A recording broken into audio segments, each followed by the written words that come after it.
मराठीचं वावड. आणि आता एक महत्त्वाची बातमी. तुम्हाला माहिती आहे का मुंबईचा समुद्र लवकरच मृतावस्थेत जाणार आहे. ऐकून जरा धक्का बसेल, पण हे खरं आहे. समुद्रात सातत्यानं सोडलं जाणारं सांडपाणी, कचरा आणि प्लॅस्टिक या सगळ्यामुळे मुंबईचा समुद्र आता मृत होण्याच्या मार्गावर आहे. नेमकं मुंबईच्या समुद्राला झालंय काय? कशामुळे तो या अवस्थेत पोहोचला? पाहूयात एक खास रिपोर्ट. मुंबईचा समुद्र लवकरच मृत पावण्याची भीती. सांडपाण्यामुळे होतंय सर्वाधिक नुकसान. आत्ताच सुधारणा करण्याची गरज. मुंबईच्या समुद्रकिनाऱ्यांची गटारगंगा थांबवा. मुंबई देशाची आर्थिक राजधानी, जिथे गेटवे ऑफ इंडिया पाहण्यासाठी दररोज हजारो लोक येतात. पण मुंबईची ओळख असणारा हा समुद्र लवकरच मृतावस्थेत जाणार आहे.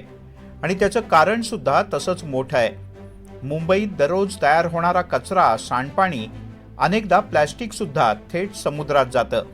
याचा समुद्रातल्या जीवनसाखळीवर मोठा दुष्परिणाम होतोय. काही वर्षांपूर्वी मुंबईतल्या मच्छीमारांना मुंबईच्या किनाऱ्यापासून जेमतेम 10-20 किलोमीटरपर्यंत मासे मिळायचे. पण आता समुद्राचं पाणी मोठ्या प्रमाणात खराब झालंय. इतकंच नाही तर मच्छीमारांना आता मुंबईपासून सुमारे 100 किलोमीटर खोल समुद्रात जावं लागतं, तेव्हाच चांगले मासे मिळतात. समुद्रातल्या या पाण्यामध्ये सांडपाण्यासोबतच केमिकलयुक्त पाणी सुद्धा प्रक्रिया न करता सोडलं जातं. त्यामुळे मासे अधिक खोल समुद्रात जाऊ लागलेत. शिवाय माशांसाठी आवश्यक अन्नपदार्थ मुंबईच्या समुद्रात तयारच होत नाहीयेत. पृथ्वीसाठी लागणाऱ्या ऑक्सिजनपैकी सुमारे 60 ते 70% ऑक्सिजन हा समुद्री वनस्पती आणि सूक्ष्म जीवांच्यामुळे तयार होतो. पण गेल्या काही काळात त्यातही मोठा अडथळा निर्माण होतोय आणि मुंबईसाठी ही धोक्याची घंटा आहे. मुंबईत सगळ्यात जास्त प्रदूषण कफ परेड आणि उपनगराच्या काही भागात होतं. याशिवाय कोस्टल रोडमुळे सुद्धा समुद्राच्या पाण्याच्या दर्जात फरक पडल्याचं बोललं जात आहे. मुंबईच्या या समुद्राला वाचवायचं असेल तर काही उपाययोजना तातडीनं करणं गरजेचं आहे. समुद्रात जाणाऱ्या पाण्यावर प्रक्रिया अत्यंत आवश्यक आहे. कचरा समुद्रात जाऊ नये म्हणून जाळ्या बसवल्या पाहिजेत. समुद्रामध्ये मैला थेट न सोडता प्रक्रिया करून सोडला पाहिजे. समुद्र आणि किनाऱ्यांची नियमित स्वच्छता सुद्धा आवश्यक आहे.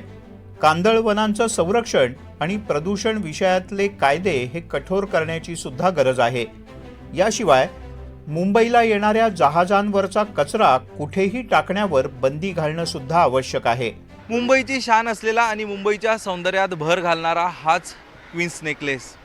याच समुद्राला साक्षी मानून अनेक जण स्वप्न बघतात आणि ती पूर्ण करण्यासाठी धडपडतात सुद्धा. त्यामुळे मुंबईचं मुंबईपण जपण्यासाठी हा समुद्र जपणं ही देखील आपली जबाबदारी आहे. प्रत्येक मुंबईकराने आणि पालिकेने यासाठी सहभाग नोंदवला नाही तर एकेकाळी हा समुद्र खूप छान होता असं म्हणण्याची दुर्दैवी वेळ आपल्यावर येणार आहे.